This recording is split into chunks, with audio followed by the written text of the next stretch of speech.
My brother thought he'd locked me out of our dead parents' house, but he didn't know our mother had left me a secret key and a truth that would shatter everything we thought we knew.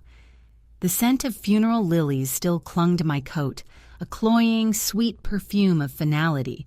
It was the same scent that filled our family home, a house that was suddenly, deafeningly silent. Grief is a thief. It doesn't just steal the people you love, it steals the sounds they made, the warmth they brought to a room, the very feeling of being home. I stood in the entryway, my hand still on the doorknob, feeling the chill of the brass even through my glove. The house felt like a museum of a life that had ended just 3 days ago. Mom's reading glasses were still on the side table by her favorite armchair, a book open to a page she'd never finish. Dad's muddy boots were by the back door, waiting for a walk he'd never take. Every object was a tiny, sharp-edged memory, and I felt myself bleeding from 1,000 invisible cuts. My brother Leo walked past me without a word. He didn't seem to notice the ghosts in the room, or maybe he just didn't care.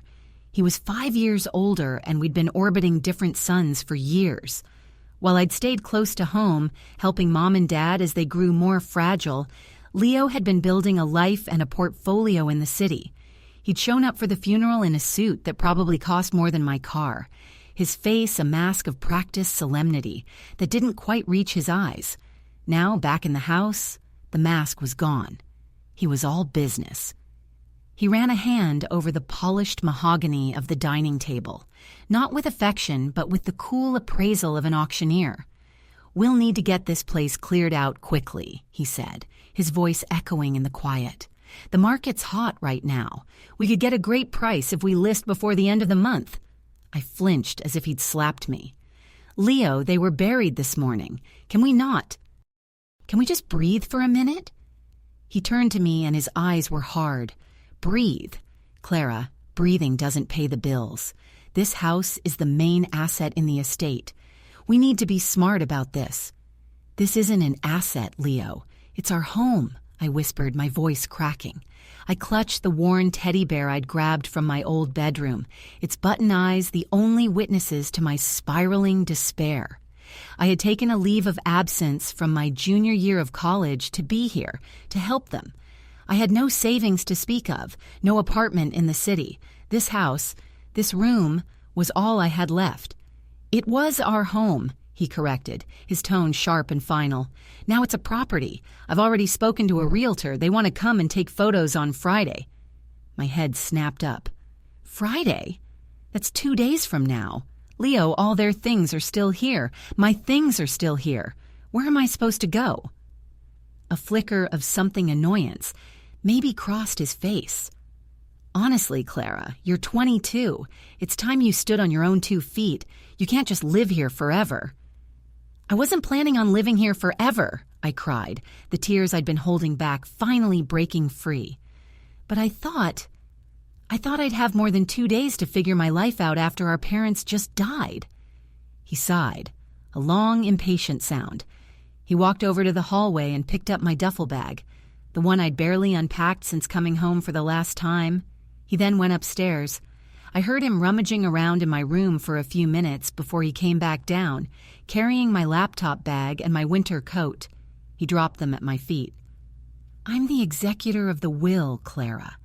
Dad made me executor years ago because he knew I'd make the tough, logical decisions. And the logical decision is to secure the property. You being here, all emotional, complicates things." The coldness in his voice was a physical blow. "Secure the property? You mean kick me out?" I asked, my voice trembling with a mixture of grief and rage. "This is my home, too. I have a right to be here." "According to the will, which I've read, the estate is to be split 50-50 after all assets are liquidated," he said, pulling out his phone as if to check a text message, refusing to even look at me. "Until it's sold, the house is under my management, and I'm managing you out. It's for the best. You can stay with a friend." He walked to the front door and opened it, letting in a gust of cold November air that smelled of rain and dead leaves. The message was clear. "Get out." I stood frozen, unable to process the sheer cruelty of it. My own brother. The boy who once pushed me on the swings in the backyard was now throwing me out of that same house on the worst day of my life. Numbly, I picked up my bags. Every step toward the door felt like a betrayal of our parents, of every memory we'd ever made within these walls. As I stepped onto the porch, he didn't even say goodbye. He just started to close the door. "Leo, please." I begged one last time, my voice pathetic even to my own ears. "Don't do this." "It's already done," he said, his face impassive. And then I heard the click of the lock, followed by the heavy, metallic thud of the deadbolt sliding into place. I stood there on the porch, the rain starting to fall, soaking my thin sweater. I pounded on the door, screaming his name until my throat was raw, but there was no answer. The lights in the living room went out. He had left me, alone in the dark, in the rain, with a duffel bag and a broken heart. I sank onto the top step, my body shaking with sobs, my world reduced to a locked door and the suffocating scent of funeral flowers. I don't know how long I sat there shivering and lost. It could have been minutes or an hour. The street was quiet, the other houses dark and sleepy. Then a porch light flickered on next door. An old, familiar silhouette appeared in the window, Mrs. Gable. She'd lived there since before I was born. A quiet woman who always had a cookie for me when I was a kid and a sympathetic smile for my parents. She'd watched my brother and me grow up over the picket fence that separated our yards. Her screen door creaked open, and she stepped out onto her porch, wrapped in a thick cardigan. She didn't call out to me. She just walked slowly, deliberately down her steps and across the wet lawn that separated our homes. Her face was a landscape of wrinkles, her expression one of deep, profound sorrow. But it wasn't just for my parents. I could see it was for me, too. She sat down on the step beside me, not saying a word, and simply placed a warm, dry hand on my shivering arm. The simple human contact was enough to make a fresh wave of tears overwhelm me. After a few moments of shared silence, she reached into the pocket of her cardigan. "I saw what he did," she said, her voice a soft, raspy whisper. "I was afraid this would happen. Your mother, she was afraid too." She opened her hand. Resting in her palm was a key. It wasn't a new, shiny copy. It was old, made of tarnished brass, with an ornate filigreed head. It was the original skeleton key to our back door, a key I hadn't seen in years. I stared at it, confused. "How?" She pressed the key firmly into my palm, her frail fingers closing mine around it. She leaned in close, her breath warm against my ear as the cold rain continued to fall, her next words dropping like a stone into the silent pool of my grief. "Your mother gave this to me a month ago," she whispered, her voice urgent and low. "She told me, if Leo tries to lock her out, give her this. The house isn't just a house, and he can't have what's inside it. She said you'd know where to look." The weight of the old key felt impossibly heavy in my palm, a small anchor of hope in an ocean of despair. I stared at Mrs. Gable, my rain-soaked hair plastered to my face, trying to comprehend her words. My mother was afraid of this. She had planned for it. The thought sent a shockwave through my grief, momentarily replaced by a surge of adrenaline. This wasn't just about a house anymore. It was about a promise, a last wish from my mother. "Thank you," I breathed, the words barely audible over the drumming of the rain on the porch roof. "Thank you, Mrs. Gable." She squeezed my hand, her grip surprisingly strong. "Go on now, child. Be careful. Your brother always had heavy footsteps, but his heart is even heavier. Don't let him hear you." She retreated back into the warmth of her own home, leaving me once more alone in the cold. But this time, it was different. I wasn't just a victim anymore. I had a purpose. I clutched the key and slipped off the porch, my sneakers squelching in the muddy grass as I crept around the side of the house. The darkness was my ally, swallowing me whole. Every rustle of a wet leaf, every distant car horn, made my heart hammer against my ribs. I felt like a burglar in my own life. The backyard was a landscape of memories. The swing set, now rusted and silent, where Dad had pushed me for hours. The patch of earth by the fence where Mom and I had tried and failed to grow prize-winning roses. At the back of the house, the old wooden door to the kitchen looked menacing in the gloom. It was the door we always used, the one that was perpetually unlocked until Dad got nervous a few years back and installed a new deadbolt, relegating the old skeleton key to a hook in the junk drawer. Or so I thought. My hands were shaking so violently I could barely fit the key into the lock. It was stiff from disuse. I held my breath, turning it with excruciating slowness. For a terrifying second, it wouldn't budge. I imagined it snapping off in the lock, leaving me stranded forever. I pushed a little harder, wiggling it just so, the way Dad used to, and then click. The sound was like a gunshot in the silent night. I froze, my ears straining for any sound from within the house. Nothing. Just the gentle hum of the refrigerator. I turned the knob and pushed the door open a fraction of an inch at a time. It groaned in protest, a long, drawn-out creak that made my blood run cold. I slipped inside, into the familiar smell of cinnamon and my mom's lemon dish soap. I closed the door as gently as I could, my back pressed against the wood, my entire body trembling. I was in. But now I was trapped in a dark house with the man who had just thrown me out. I kicked off my soaked sneakers and tiptoed across the cold linoleum floor. The only light came from the faint glow of the microwave clock. 11:47 p.m. Where would Leo be? Our parents' room, most likely. The thought of him sleeping in their bed, surrounded by their things, sent a fresh wave of nausea through me. Now for the hard part. She said you'd know where to look. My mind raced. Where would Mom hide something important? Something she wanted me and only me to find. I thought of the attic, filled with dusty boxes of our childhoods. Too obvious. The hollowed-out book in the study. Too cliché. A loose floorboard in the pantry. That was Dad's hiding spot for his emergency cash, something Leo would probably know about. This had to be Mom's. A place that was uniquely hers, a place connected to me. My gaze drifted from the kitchen into the dimly lit hallway. And then I saw it. The little alcove under the stairs. It was an awkward, cramped space that my dad had wanted to board up, but Mom had claimed it as her own. It was her sewing nook. It was crammed with an antique Singer sewing machine, stacks of plastic bins filled with fabric scraps, and wicker baskets overflowing with yarn and half-finished projects. To Leo, it was just a messy corner of worthless clutter. To me, it was where Mom taught me how to stitch a straight line. It was where we'd sat together for hours, mending my ripped jeans and her worn-out cardigans. It was where she told me stories about her own mother while her hands worked their quiet magic. It was our place. I knew. This had to be it. Moving like a shadow, I crept to the nook. I didn't dare turn on a light, instead using the dim screen of my phone, shielding its glow with my hand.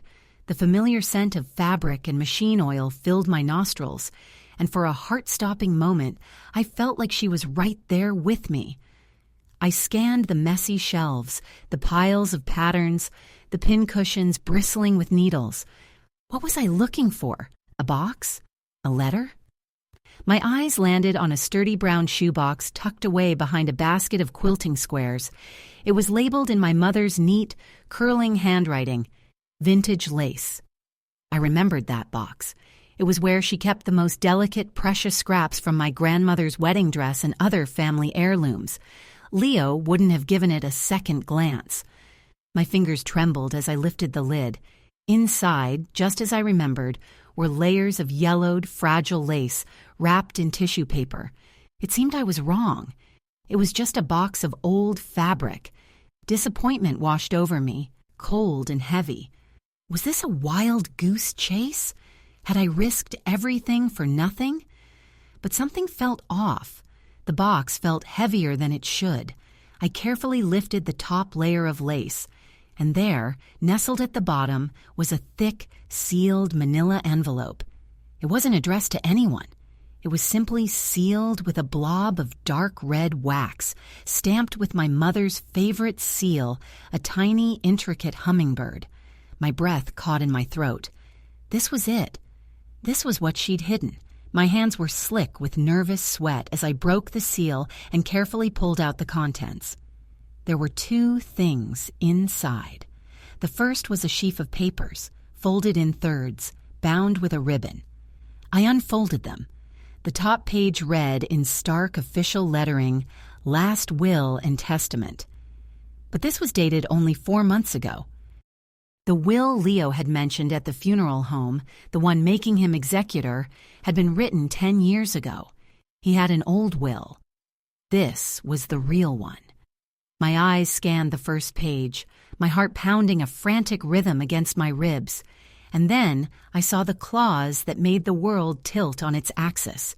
To my daughter, Clara, for her unending love and selfless care in our final years, I bequeath the family home at 124 Willow Creek Lane and all of its contents, solely and without encumbrance. The house. It was mine. She had left it to me. Leo had no right, but that wasn't all. Tucked inside the will was the second item from the envelope. It was an old photograph, the corners soft and worn. I angled my phone to get a better look. It was a picture of my father looking young and carefree, his arm draped around a woman I had never seen before. She was beautiful, with dark, laughing eyes, and in her arms she was holding a baby wrapped in a blue blanket. My heart twisted. An affair? Was this the big secret? I turned the photo over. On the back, written in my mother's familiar cursive, was a name and a date, and beneath it, a single scrawled sentence that vaporized every happy memory I ever had, that rewrote my entire existence. Just as my mind was struggling to process the impossible words, a floorboard creaked upstairs. Loudly, my head snapped up, eyes wide with terror, staring into the oppressive darkness at the top of the stairs. A pause. Then another creak, followed by the unmistakable sound of a bedroom door opening. A sliver of light appeared under the door, then vanished as a lamp was switched on in the hallway above. Heavy footsteps, Leo's footsteps, were heading for the staircase. He was awake, and I was trapped. Panic, cold and sharp, speared through me. My heart launched itself against my ribs like a trapped bird. There was nowhere to run, nowhere to hide. The sewing nook was an open alcove, offering no concealment. The back door was a dozen lifetimes away, across a floor that would surely betray me with a groan. The footsteps at the top of the stairs paused, and I heard the unmistakable sound of Leo yawning, a deep, guttural sound that seemed to shake the whole house. He was just waking up, maybe for a glass of water, maybe because some sixth sense told him he wasn't alone. My eyes darted around the darkened room, frantically searching for an escape. My gaze snagged on the thick, floor-length curtains covering the large picture window in the living room. They were made of a heavy, dark velvet, a relic of my mother's more dramatic decorating phase. It was a pathetic option, but it was the only one I had. Clutching the will and the photograph, I moved with a desperate, silent urgency I didn't know I possessed. I slid across the hardwood floor on socked feet, my breath held tight in my chest. Each tiny shuffle sounded like a thunderclap in my ears. I slipped behind the oppressive weight of the curtain just as Leo's footsteps began their descent down the stairs. I pressed myself flat against the cold glass of the window, my body rigid, trying to control the frantic, ragged breaths that threatened to give me away. Through a tiny gap in the velvet, I watched. The hallway light flicked on, flooding the downstairs with a harsh, sterile yellow. Leo appeared at the bottom of the stairs, shirtless, wearing only a pair of plaid pajama pants. He looked disheveled, his hair sticking up in odd directions, but his eyes were sharp, scanning the room with a predator's instinct. He knew something was wrong. He walked into the kitchen, and I heard the fridge door open and the clink of a glass. My muscles screamed with tension. I just had to wait for him to get his water and go back to bed. But he didn't. He came back out of the kitchen, sipping from the glass, and his gaze swept the living room again. He stopped. His eyes narrowed, focusing on the front door, on the small puddle of rainwater my soaked coat had left on the welcome mat when he'd thrown me out. I had been too numb to even notice it myself. My blood turned to ice. He was looking at the puddle, then at the deadbolt on the door, which was still firmly in place. His brow furrowed in confusion. How could there be a fresh puddle if the door had been locked for hours? He took a step towards the door, his bare feet silent on the wood floor. He ran a hand over the deadbolt, confirming it was secure. Then his eyes drifted downwards towards the floor, slowly tracing an invisible path from the front door, around the corner to the back of the house. He was looking for a source. He was thinking. And my brother was smart. He turned, his back to me now, and started walking towards the kitchen again. I let out a breath I didn't realize I was holding, a tiny, shaky gasp of relief. Maybe he'd dismissed it. Maybe he was too tired to care. But then he stopped short, right at the entrance to the hallway. He was standing directly in front of the sewing nook. From my hiding place, I could see his profile. His head was tilted, his gaze fixed on the little alcove, on the brown shoebox sitting askew on the shelf, its lid not quite fitting properly, just as I'd left it in my haste. "No," I mouthed silently, my heart sinking into the pit of my stomach. "No, no, no." He took a step into the nook. He reached out and lifted the lid of the box. He stared down at the contents, at the disturbed layers of antique lace. He knew. He knew someone had been there. I saw his whole body tense, a coiled spring of suspicion and anger. He spun around, his eyes sweeping the room with a new, frantic energy. He was no longer just suspicious. He was hunting. His gaze passed over the curtains, lingering for a beat that stretched into an eternity. I was sure he could see me. I was sure he could hear the frantic drumming of my heart. But then he moved on, striding across the living room to check the lock on the sliding glass door that led to the patio. Locked. He was methodically checking every point of entry, his mind working like a calculator. The front door was locked. The patio door was locked. That left only one option, the back door. He stormed towards the kitchen, and I knew I had seconds. This was my only chance. While his back was turned, while his focus was on that one last door, I had to move. It was now or never. The instant he disappeared into the kitchen, I burst from behind the curtain. I didn't care about noise anymore. I sprinted across the living room, my socked feet slipping on the polished floor. I snatched my wet sneakers and my bags from the entryway and fumbled with the deadbolt on the front door. My fingers felt like clumsy, useless sausages. The lock was stiff. It wouldn't turn. Behind me, I heard a roar of pure rage from the kitchen. "Clara!" The lock finally gave way with a deafening clack. I yanked the door open and scrambled out onto the porch, not bothering to close it behind me. I didn't look back. I just ran. I ran down the porch steps, my bags banging against my legs, and sprinted across the wet lawn. The icy November air burned in my lungs. I didn't have a destination. I was just running away from the house that was supposed to be my sanctuary, away from the brother who had become a monster. I risked a single glance over my shoulder. The entire house was lit up now. The front door was wide open, spilling yellow light onto the dark, rain-slicked street. And framed in the doorway was the silhouette of my brother, his chest heaving, his face contorted in a mask of fury. He didn't shout again. He didn't run after me.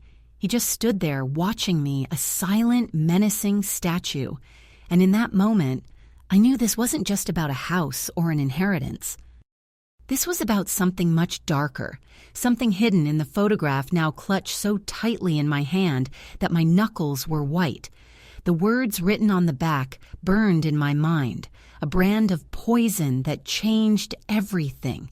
The name, the date, and that one, impossible sentence. I finally looked down at it again under the dim glow of a street lamp, my breath fogging in the cold air, needing to see it one more time to believe it. Leo, May 1997, our real son. The street lamp cast a sickly orange glow on the photograph, the ink of my mother's handwriting seeming to squirm under my gaze. Leo, May 1997, our real son. The words didn't just sting, they hollowed me out, scooping out 22 years of my life and leaving a gaping, echoing void. If Leo was their real son, then what was I? A lie? A replacement? An afterthought? Every family dinner, every Christmas morning, every bedtime story was suddenly cast in a sinister new light. My entire identity felt like a poorly constructed stage set, and someone had just ripped away the curtain. I stumbled down the silent suburban street, my legs moving on pure animal instinct. My lungs were on fire, and a sharp stitch was forming in my side, but I couldn't stop. The image of Leo's face silhouetted in the doorway was burned into my mind. The rage I saw there wasn't just about me sneaking back in. It was the fury of someone whose deepest secret was about to be exposed. He hadn't just been hiding a will. He had been hiding this, hiding me. Where could I go? I had no car. My wallet was in my duffel bag with maybe $40 in it, and my phone was at a terrifyingly low 15% battery. My friends were all back at college, hours away sleeping soundly in their dorm rooms, oblivious to the fact that my world had just imploded. The only person nearby was Mrs. Gable, but I couldn't go back there. Leo would know. He would come looking. I couldn't put that sweet old woman in the middle of whatever this monstrous situation was becoming.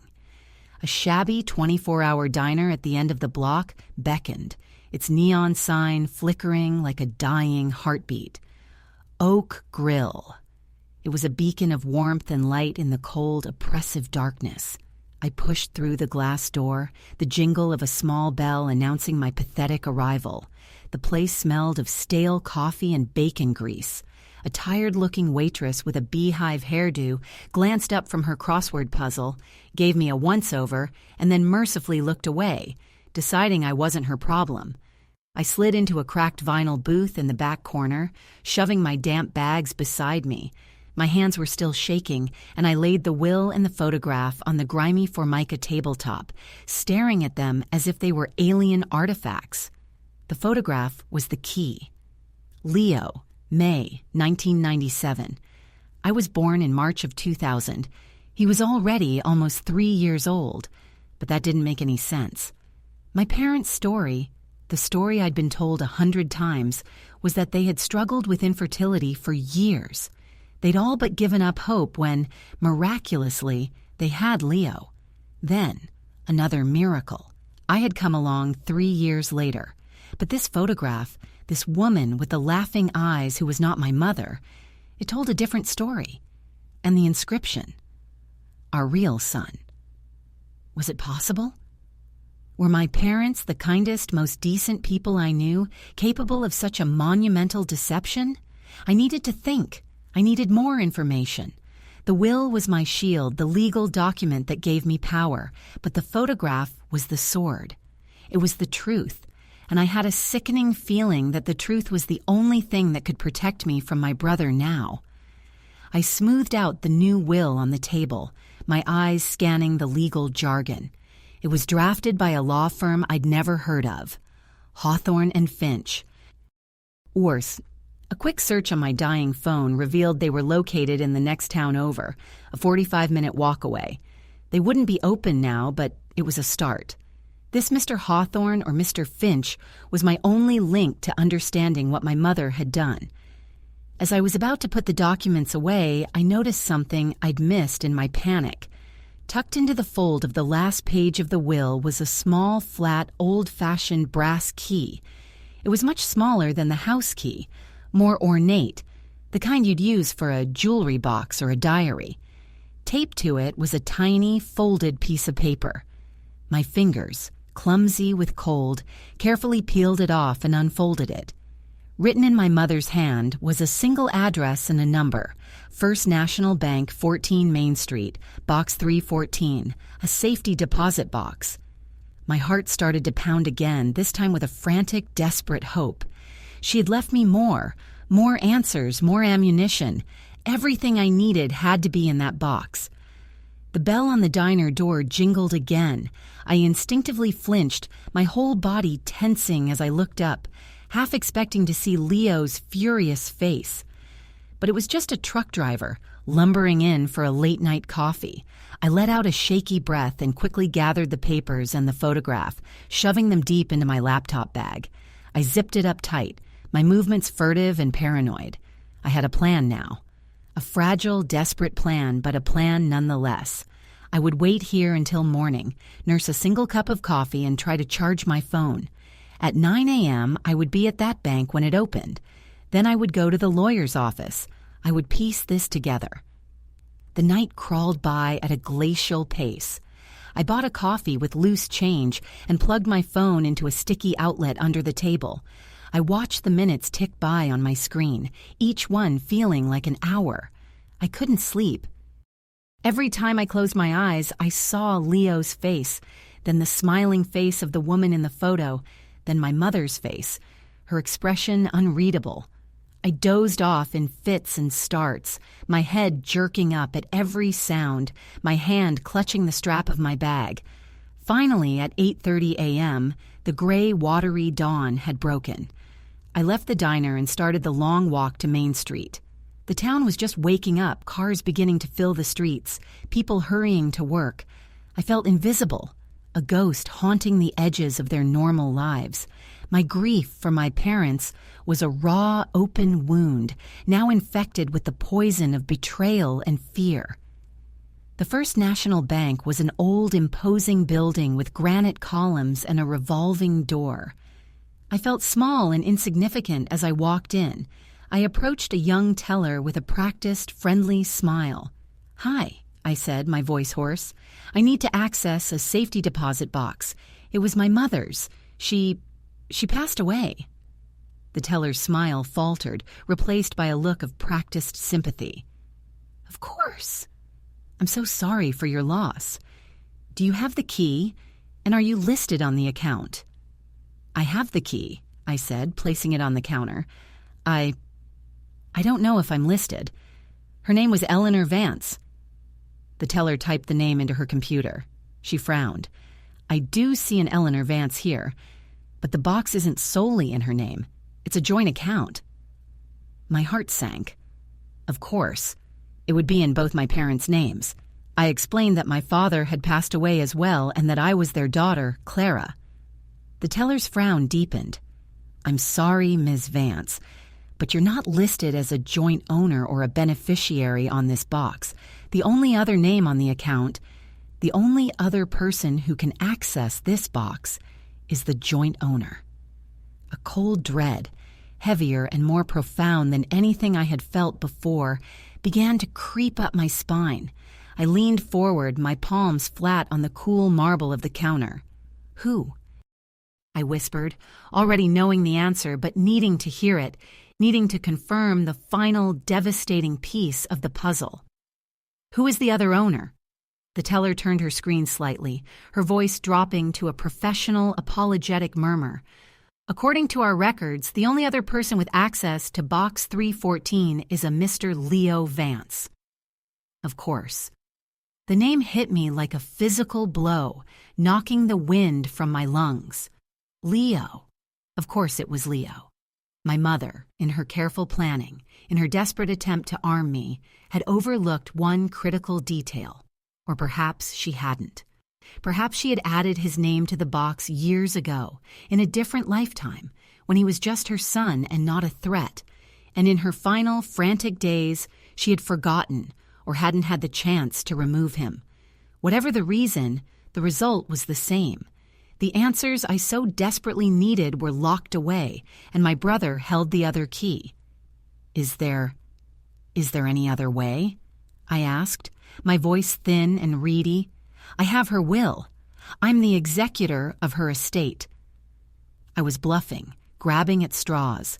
I hadn't even read the full legal text of the new will, but the word executor felt powerful, important. The teller gave me a look of genuine pity.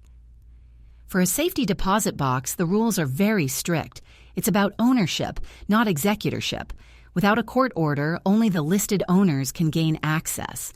I'm very sorry. Defeated, I scooped up the small brass key from the counter. It felt useless now, a mockery of the hope it had represented just an hour ago. I mumbled a thank you and walked out of the bank, the revolving door spitting me back out into the cold, indifferent morning. I stood on the sidewalk, the bustling life of the town swirling around me, and felt utterly, completely alone. My plan was in ruins. I couldn't get to the lawyer's office without knowing what was in that box. For all I knew, there could be documents in there that contradicted the will, or explained the photograph, or gave me instructions. Walking into a lawyer's office with a disputed will and a wild story about a secret adoption felt like suicide. I needed proof. I needed everything that was locked in that metal box, and there was only one way to get it. I had to face Leo. The thought made my stomach churn with a toxic cocktail of fear and rage. But what choice did I have? He had my home, my inheritance, and now, the key to my entire past. I couldn't let him win. I couldn't let him erase me. I pulled out my phone, 48% battery. I opened my contacts and stared at his name. Leo. It felt foreign, the name of a stranger. My finger hovered over the call button. What would I say? Hi, you threw me out of our dead parents' house, but I need you to come with me to the bank to unlock a secret box? It was insane. He would laugh in my face. He would know I was on to him, and he would lock everything down so tight I'd never get near it. No, I couldn't call. I couldn't give him the upper hand, couldn't let him prepare. I had to use the one thing I had that he didn't, the element of surprise, and the will, the new will. My mind started working, fueled by a surge of adrenaline. He thought he had all the power because he was the executor of the old will. He didn't know that I held a newer, legally binding document that stripped him of that power and gave it, and the house, to me. That was my leverage. I found the address for Hawthorne and Finch, the law firm. It was just a few blocks away from the bank. A new plan, a much more dangerous one, began to form. I wouldn't go to the lawyer for help. I would go there to set a trap. I walked the 4 blocks to a quaint tree-lined street with old brick buildings that housed accountants, therapists, and on the second floor of a beautifully restored Victorian, the offices of Hawthorne and Finch. I took a deep, shaky breath and went inside. The office was quiet and smelled of lemon polish and old paper. A kind-faced receptionist looked up at me from behind a large oak desk. "Can I help you?" she asked. "Yes," I said, forcing a confidence I did not feel. "My name is Clara Vance. My mother, Eleanor Vance, was a client of Mr. Hawthorne's. I need to schedule an urgent appointment. It's regarding her will." The receptionist's expression softened. "Oh, yes, of course. We were so sorry to hear of Eleanor's passing. She was a lovely woman. Let me see what Mr. Hawthorne's schedule looks like." She tapped at her computer keyboard. As she did, I leaned forward slightly. "Actually," I said, lowering my voice conspiratorially, "it's a bit of a family emergency. My brother and I need to see him together. Is there any way at all you could fit us in this afternoon? It's about settling the estate." She looked at her screen, her brow furrowed. "He's booked solid today. But he does have a cancellation at 3 o'clock. Would that work?" "That's perfect," I said, a wave of relief washing over me. "Please book it. For Clara and Leo Vance." I gave her Leo's phone number, the one I knew by heart, and asked her to send him a confirmation text for the appointment. The text, I explained, should be brief, something official and non-negotiable like, Appointment confirmed with Franklin Hawthorne Esquire today at 3 p.m. to discuss the estate of Eleanor Vance. Your presence is required. The receptionist, a kind soul named Brenda, who was clearly used to dealing with grieving and disorganized families, nodded understandingly and did exactly as I asked. I watched as she typed and sent the message. Now the bait was set. For the next few hours, I was a ghost again. I went to the public library, found a quiet corner, and read the will my mother had left me from start to finish. It was simple, clear, and ironclad. Everything. The house, the savings, the investments was left to me. Leo was mentioned only once, in a clause that bequeathed to him a single, specific item. To my son Leo, I leave the contents of the cedar chest at the foot of my bed in the hopes that he will understand and find peace. What did that mean? The cedar chest was where my mother kept old photo albums and sentimental trinkets. It seemed like a paltry, almost insulting inheritance compared to the entire estate, but the phrase, "in the hopes that he will understand and find peace," it was a message. My mother was trying to tell him something, trying to explain. At 2:45, I walked back to the lawyer's office. My heart was a frantic drum against my ribs. My palms were slick with sweat. Brenda, the receptionist, gave me a sympathetic smile and showed me into a conference room with a long, polished table and a view of the street below. "Mr. Hawthorne will be with you shortly. Can I get you some water?" I nodded, unable to speak. She returned with a glass of ice water, which I clutched with both hands to stop them from shaking. I sat there, waiting. At 2:58, I heard the outer door open. I heard my brother's voice, clipped and annoyed. "I'm here to see Franklin Hawthorne. My name is Leo Vance."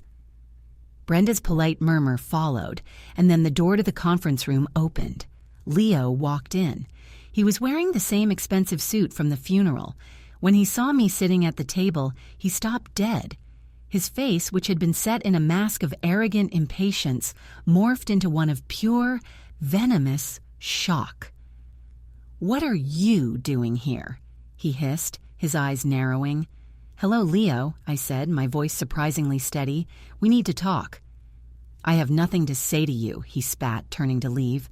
"I don't know what kind of game you're playing, but—" "I wouldn't," I interrupted, my voice sharp. I reached into my bag and pulled out the will, laying it flat on the polished table between us. I slid it towards him. "You're going to want to see this." He stared at the document, then back at me, his eyes full of suspicion. He slowly approached the table, picked up the will, and began to read. I watched his face. I saw the flicker of confusion, then the dawning horror, and finally the eruption of incandescent rage as his eyes scanned the clause leaving the house to me. His knuckles turned white as he gripped the papers. "What is this?" he whispered, his voice dangerously low. "This is fake. This is a forgery." "It's not," I said calmly. "It was drafted by Mr. Hawthorne 4 months ago.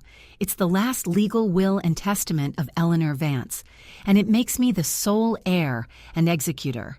It means the house is mine, Leo. It means you have no right to be there." His face was pale, his breathing shallow. He looked cornered, trapped. I had him. I had all the power. I pressed my advantage. "Now," I said, my voice cold and hard, "here's what's going to happen. You and I are going to walk down to the First National Bank. We are going to open Safety Deposit Box 314. And then you are going to give me the keys to my house, and you are going to get out of my life." He stared at me, his jaw working silently. For a moment, I thought he might lunge across the table. But instead, a slow, ugly smile spread across his face. It was a terrifying, chilling expression that held no humor, only malice. He let out a short, sharp laugh. "Oh, Clara," he said, shaking his head as if I were a foolish child. "You think this is about the house? You think this is about money?" He leaned forward, placing his hands flat on the table, the will still crumpled in one fist. "You really have no idea what's going on, do you? You want to open that box? Fine, let's go. but I promise you, you're not going to like what you find." His words hung in the sterile air of the conference room, laced with a venomous confidence that chilled me to the bone. This wasn't the reaction I had expected. I had anticipated rage, denial, threats of legal action, not this smug, triumphant malice. It was as if I had walked into his trap, not the other way around. My carefully constructed plan, my sense of having the upper hand, evaporated, leaving me feeling exposed and foolish. "What are you talking about?" I asked, my voice wavering despite my best efforts to keep it steady. He just kept smiling that awful predatory smile.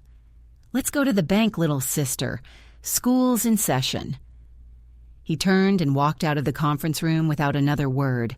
I was left staring at the empty doorway, my heart hammering against my ribs. What had I just done? Every instinct screamed at me to run, to take the will and disappear. But it was too late. I had set this in motion, and now I had to see it through. He was right about one thing. I had no idea what was going on, and the only way to find out was locked in that box. The walk to the bank was the longest 3 blocks of my life. We walked in silence, a full arm's length of space between us, the air crackling with unspoken hostility.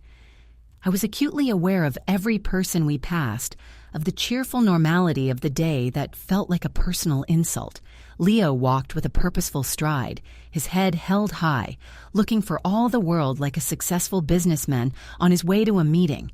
I felt like a lamb being led to the slaughter. Back inside the bank, the same young teller's eyes widened slightly when she saw us approach the counter together. She clearly remembered me from that morning. "We're here to access Box 314, Leo said, his voice smooth and authoritative. He produced his own key from his pocket, a key identical to mine, and placed it on the counter. His movements were fluid, practiced. He'd been here before. The teller, flustered, nodded and led us through a heavy, barred gate into the vault. The air inside was cool and still, smelling of metal and secrets. The silence was absolute, broken only by the click of her heels on the marble floor and the frantic thumping of my own heart. She stopped in front of a wall of gleaming steel boxes. "You'll each need to insert your key," she instructed, her voice hushed with reverence for the space. "Then I will use the guard key." We stepped forward. I fumbled with my key, my hand shaking so badly I could barely fit it into the lock. Leo inserted his with a decisive click. The teller then used her own key, and with a heavy, satisfying thunk, the small door swung open. She slid out a long metal box and carried it over to a small, private viewing room, placing it on a wooden table.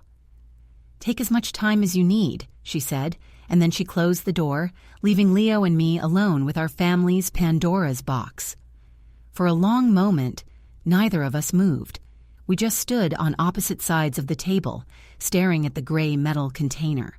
It was a tangible link to our parents, a final repository of their secrets, and I felt a fresh wave of grief wash over me.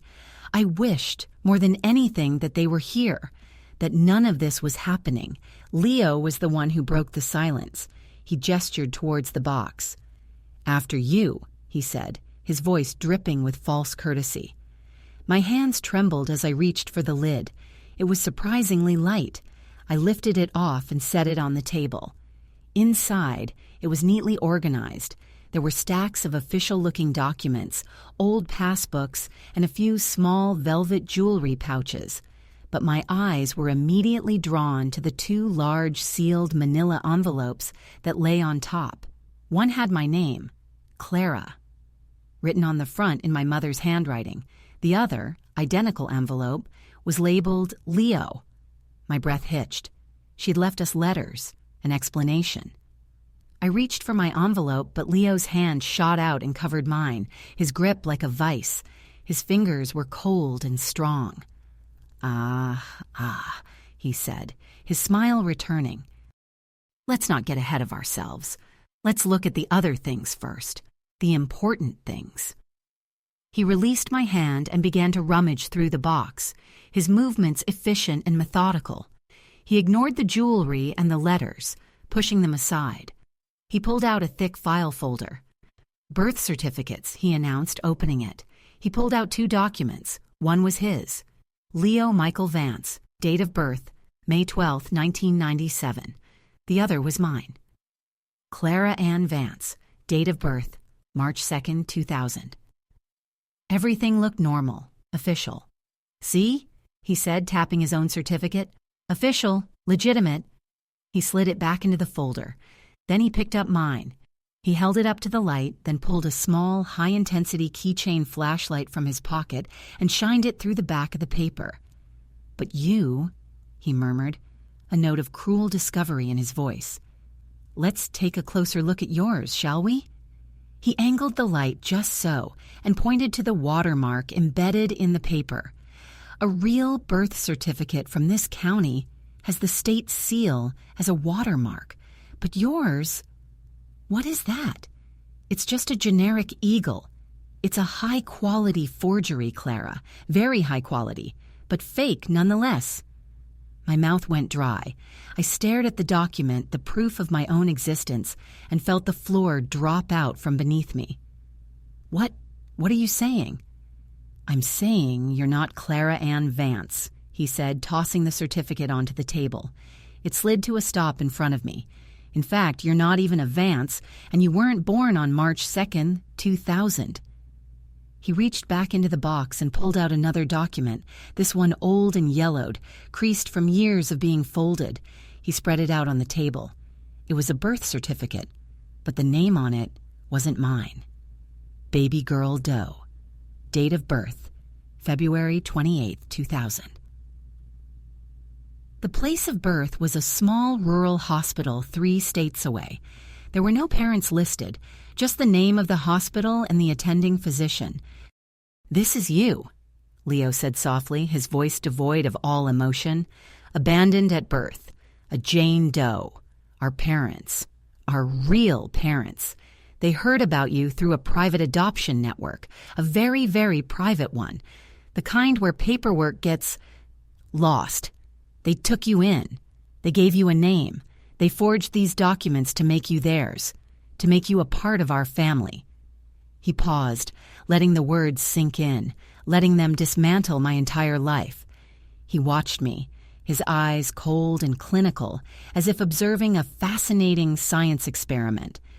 "They did it because after they had me," he continued, gesturing to the photograph I still had clutched in my bag, the one with my real mother, "something went wrong. She couldn't have any more children, and our father, their husband, was desperate for a perfect family, a boy and a girl. So they found a replacement. They found you." The room was tilting, the air growing thick and hard to breathe. I was an imposter, a replacement child, a forgery. The love I'd felt, the belonging, the security, it was all built on a foundation of lies.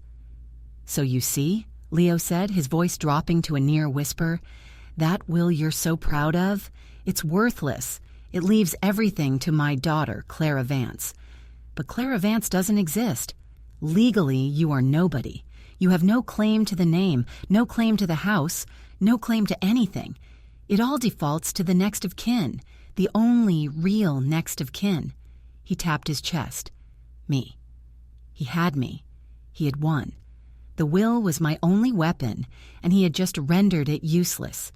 Despair, absolute and bottomless, washed over me. I had nothing. I was nothing." I stared at the envelope on the table with my name on it, my mother's final words. It was the only thing I had left. With a trembling hand, I reached for it.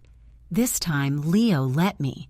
He watched, a smirk playing on his lips, as I tore open the seal. Inside was a single folded sheet of paper. I unfolded it, my vision blurred by tears. I didn't know I was crying. The letter was short. "My dearest Clara, if you are reading this, then the worst has happened, and I have left you in a terrible position. I am so, so sorry. Please know that the lies we told were meant to protect you, not to harm you. We loved you from the moment we saw you. You are my daughter in every way that matters. I know Leo will fight you. I know he will use the truth to hurt you. Do not let him. There is more to the story. He does not know everything. The cedar chest." The letter ended there, abruptly, as if she had been interrupted. My eyes darted to the bottom of the page, searching for more, but there was nothing, just empty space.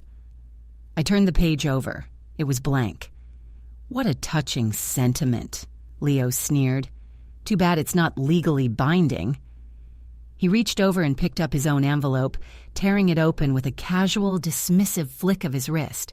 He pulled out the letter, and his expression changed. He went completely still, his face paling, the smirk wiped clean away. His eyes scanned the page, wide with disbelief, then with a dawning, sickening horror. He looked up at me, his face a mask of pure shock. "No," he whispered, shaking his head. "No, she's lying. It's not possible." "What?" I asked, my voice a broken croak. "What does it say?" He didn't answer. He just kept staring at the letter, then at me, then back at the letter. He looked like he'd seen a ghost. Without a word, he crumpled the paper in his fist, his knuckles white. "What does it say, Leo?" I demanded, my voice rising. He finally looked at me, and for the first time, the arrogance was gone. In its place was something I had never seen in my brother's eyes before. Fear. Pure, unadulterated fear. "It says," he said, his voice trembling, "that the woman in the photograph, my biological mother, she didn't just disappear. It says our father paid her to leave, but she didn't just leave town. She came back. A few years later, she came back." He swallowed hard, his Adam's apple bobbing in his throat. "She got a job at a small rural hospital 3 states away, the same hospital where a baby girl was abandoned on February 28, 2000. The world stopped turning. The air in the small, sterile viewing room became thick and heavy, pressing in on me from all sides. The fluorescent lights hummed a high, keening note that vibrated in my teeth. The same hospital where a baby girl was abandoned." The words echoed in the sudden cavernous silence between us, rearranging the entire universe. The woman in the photograph, the woman with the dark, laughing eyes, the woman Leo called his real mother. She was my mother, too. "No," I whispered. The word a puff of air, devoid of all conviction. It wasn't a denial, it was a plea for this not to be true. Leo was staring at me, his face a mess of conflicting emotions. The fear was still there, stark and primal, but it was warring with a deep, bottomless confusion. The carefully constructed walls of his world, the ones that defined him as the sole, legitimate heir, and me as the counterfeit, were crumbling into dust. We were no longer Vance versus Doe. We were brother and sister. For real. Bound not by the manufactured love of our adoptive parents, but by the blood of the woman they had tried to erase. "It can't be," he mumbled, more to himself than to me. He smoothed out the crumpled letter, his hands shaking, and read it again, as if hoping the words would change. "Mom, Eleanor, she's lying. She's trying to manipulate me, to make me feel guilty." "Why would she lie about that, Leo?" I asked, my voice gaining a sliver of strength. The initial shock was beginning to recede, replaced by a strange, dizzying clarity. The pieces were slotting into place, forming a picture more monstrous and tragic than I could have ever imagined. Our father, desperate for his perfect family, buys a son from his mistress. When he can't have the daughter he wants, he adopts one, never knowing, or maybe he did know, that the baby he's bringing into his home is the biological daughter of the very same woman he paid to disappear. It was a story of Shakespearean cruelty. "Because she hated me," he suddenly roared, slamming his fist on the table, making the metal box jump. "She always loved you more. You were the perfect little girl, the one she never had. I was just a reminder of him, of his betrayal." His outburst, so full of raw, childish pain, stunned me into silence. All these years I had seen him as cold, distant, and arrogant. I never once considered that beneath the surface, he was harboring a pain that mirrored my own newfound sense of being an outsider. He was the product of an affair, a living symbol of our father's infidelity, and I was the replacement, the blank slate our mother could pour all her untainted love into. We weren't rivals for an inheritance. We had been rivals for a sense of belonging that, it turned out, neither of us ever truly had. "Leo," I started, but I didn't know what to say. What could I say? He ignored me, his mind clearly racing, piecing things together. "The cedar chest," he breathed, his eyes wide. "Her letter to you. It mentioned the cedar chest." He looked up at me, his gaze sharp and intense. "That's what she left me in the will. The contents of the chest. She wanted me to find something. She wanted me to know." He started shoving the documents back into the safety deposit box with a frantic, desperate energy. "We have to go back, now!" He snapped the lid on the box, slid it back into its slot in the wall, and all but dragged me out of the vault. We left the bank in a blur, once again walking in silence, but this time it was different. The animosity was gone, replaced by a fragile, terrifying truce. We were no longer enemies. We were two orphans, bound by a shared, devastating secret, on our way to unlock the final chapter of our mother's story. The drive back to the house, my house, I realized with a jolt, was tense. Leo drove his sleek black sedan with a reckless speed that mirrored the turmoil in his mind. I sat in the passenger seat, staring out at the passing scenery, my thoughts a tangled mess. Our mother, our biological mother. Did she know?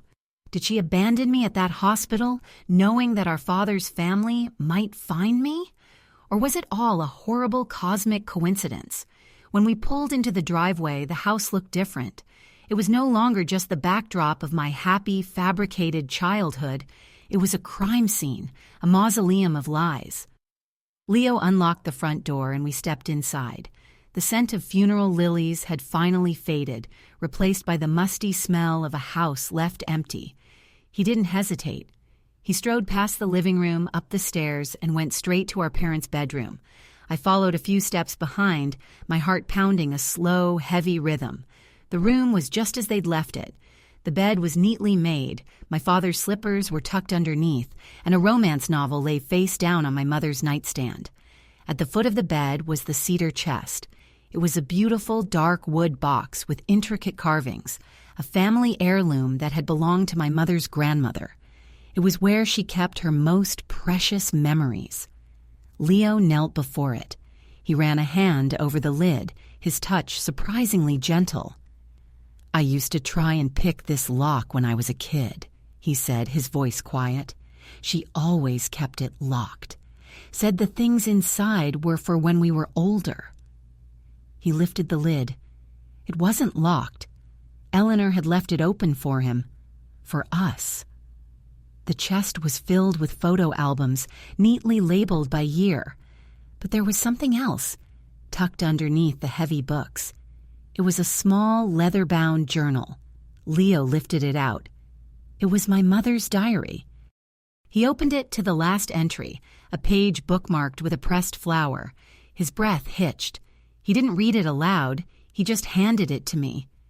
Her elegant cursive filled the page, but the words were shaky, written by a hand trembling with emotion or illness. The date was from just 3 weeks ago, the day before she went into the hospital for the last time. "I'm running out of time." The entry began. "The doctors say it's a matter of days, and I can't leave them like this. I can't let this poison destroy them after I'm gone. Leo is so angry and Clara so innocent. They deserve the truth, all of it. I have to tell them about Sarah, about the letters. Richard thought he'd destroyed them all, but I saved one. I couldn't let him erase her completely. She deserved more than that. I think she loved him, and I know she loved her children. The letter proves it. It explains everything. Why she left, why she came back, why she had to give Clara up. I've hidden it. The one place Richard would never think to look. The one place that was always mine. I hope it's enough. I hope they can find it in their hearts to forgive us, to forgive each other. Sarah. Her name was Sarah. My mother's name. Where? I whispered, looking up at Leo. Where did she hide it? Leo's face was pale. He was staring at the wall behind the bed, at the large framed portrait of our parents, the one taken on their 25th wedding anniversary. They were smiling, their arms around each other, the perfect picture of a happy marriage. The one place that was always hers. He repeated my mother's words, his voice barely audible. Dad bought that painting. He chose the frame. He hung it on the wall. He looked at me, a dawning realization in his eyes. But she hated it. She always said it made them look like strangers. He walked over to the portrait and lifted it off the wall. Behind it, carved into the plaster, was a small square hole, a makeshift hiding place. Tucked inside was a bundle of letters, tied with a faded blue ribbon, and something else, a small square object wrapped in oilcloth. Leo reached in and pulled out the letters, his hands trembling. But I was looking at the other object. It wasn't a box, it was a cassette tape. On the white label, in my mother Eleanor's handwriting, was a single cryptic phrase, Richard's Confession, January 2001. Leo was staring at the letters, but I couldn't take my eyes off the tape. A confession to what? My father was a quiet, gentle man, a history professor. What could he possibly have to confess? Just then my phone buzzed in my pocket. I pulled it out, my mind still reeling. It was a text message from a number I didn't recognize. My blood ran cold as I read the 2 short sentences. This is Franklin Hawthorne. Your brother left his briefcase in my office. There is a file inside labeled with your biological mother's name. The lawyer's text message landed with the force of a physical blow. A file labeled with your biological mother's name. Leo had a file on Sarah. This wasn't just a recent discovery for him. He had been investigating. He had known, or at least suspected, far more than he had let on. The arrogance, the coldness, the methodical way he'd taken over the house. It wasn't just about greed. It was about control. He had been searching for something, and I had a sickening feeling that this hidden bundle of letters was the final piece of his puzzle. I looked from the phone to my brother. He was still staring at the letters in his hand, his face a mask of concentration, completely oblivious to the text I'd just received. The cassette tape felt heavy in my hand, a relic from another time holding a secret that could change everything once again. Confession. What had our father done? Leo, I said, my voice sharp, cutting through the silence. What is this file? He looked up, startled, his eyes wide with a flicker of guilt. What are you talking about? The lawyer just texted me. You left your briefcase. He says there's a file inside, on Sarah. The blood drained from his face. The lie was exposed, and he didn't even try to deny it. He sank onto the edge of the bed, the letters still clutched in his hand. I've been looking for her, he admitted, his voice low and defeated. For years. I hired a private investigator a while back. I needed to know who she was.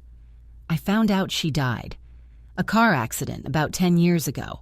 The file is just old records, hospital employment forms, last known addresses. Nothing important. But his eyes betrayed him. There was something more. He had been looking for more than just a name.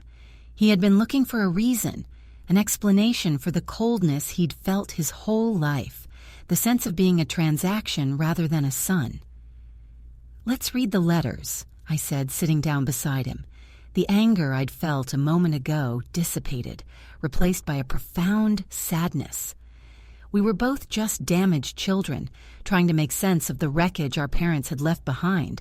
He nodded, and together we untied the faded blue ribbon. The letters were from Sarah to our father, Richard. The first few were from before Leo was born, filled with a desperate, hopeful love. She was young, and she clearly adored him. Then the tone shifted. There was a letter dated a week after Leo's birth, the handwriting messy, stained with what looked like tears. "Richard, you can't do this," she wrote. "He's our son. I can't just give him away. The money doesn't matter. Please don't make me do this. I love him."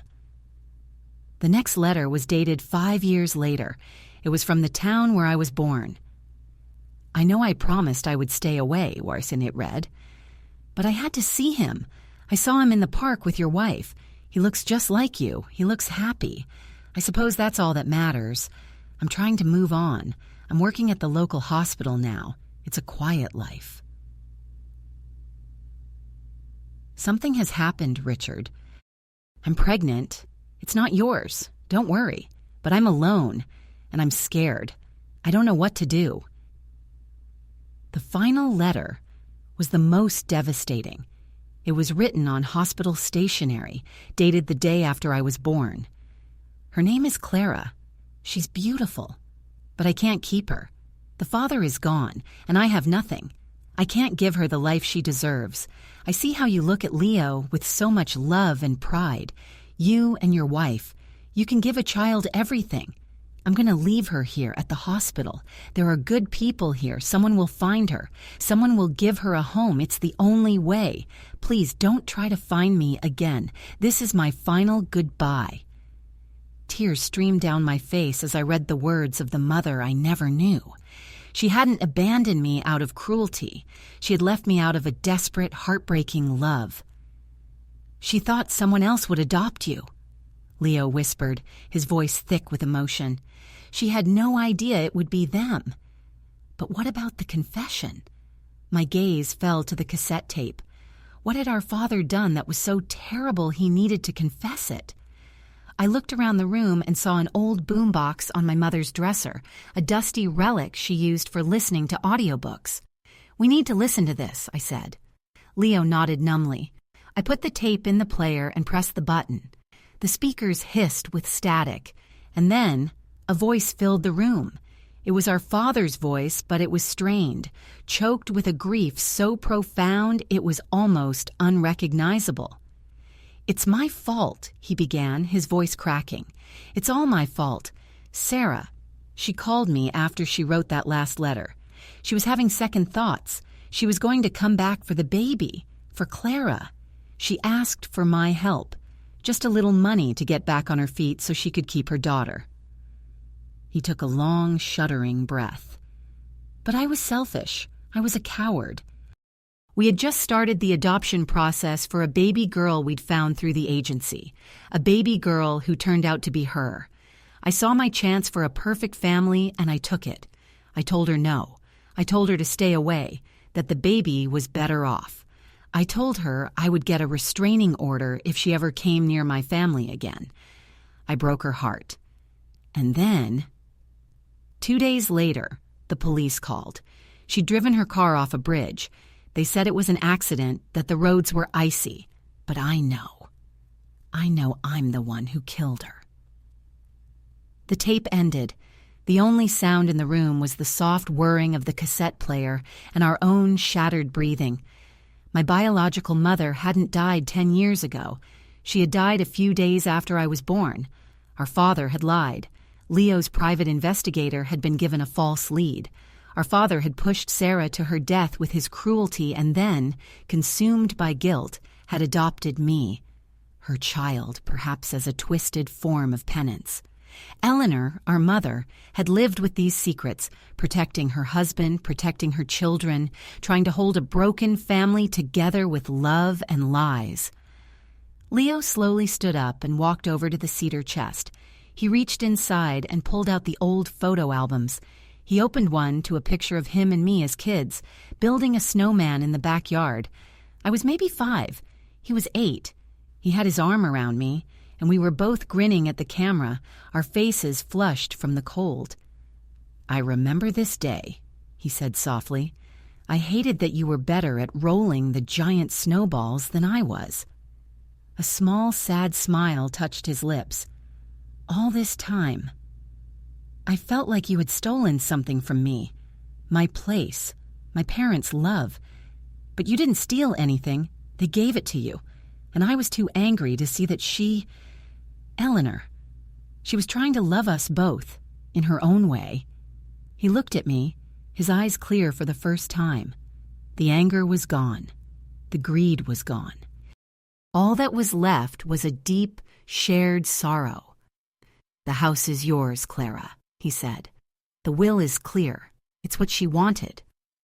"What will you do?" I asked. "I don't know," he said, shaking his head. "The money from the estate, the part that was supposed to be mine from the old will. I don't want it. Let's set up a trust or a foundation, in Sarah's name. Maybe do some good with it." He looked around the room, at the ghosts of our parents and the life we'd all lived. "I think I need to get out of here. Start over. Somewhere else." A week later, Leo was gone. He packed a single suitcase, signed all the necessary legal documents, relinquishing any claim to the estate, and left. There was no dramatic goodbye, just a quiet, mutual understanding. He shook my hand at the door, and for the first time he looked at me, not as a rival, but as his sister. "Be well, Clara," he said. And then he was gone. I spent the next few months in a daze, sorting through the house, through the pieces of my two lives. I found a lawyer, not Mr. Hawthorne, and began the complicated legal process of correcting my birth certificate, of becoming, officially, who I had always been. I kept the house. It was full of painful memories, but it was also the only tangible link I had to the 4 complicated, broken people who had made me who I am. One crisp spring morning, I took the bundle of Sarah's letters and the photograph of her with Leo and drove to the address of the cemetery where Leo's investigator had told him she was buried. I found her grave under a large oak tree. The headstone was simple. Sarah Miller, beloved mother. I had no idea who had placed it there. I sat in the grass and I read her letters aloud, my voice carrying on the gentle breeze. I told her about her son and about the grandson she never got to meet, and I told her about the daughter she had loved enough to let go. I told her that I was okay and that I forgave her. I forgave them all.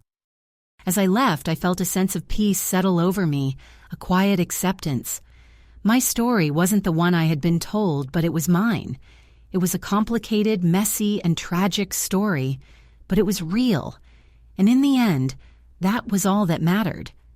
The house was no longer a museum of lies. It was my home. And I was no longer a ghost in my own life. I was Clara. Just Clara. And that was enough.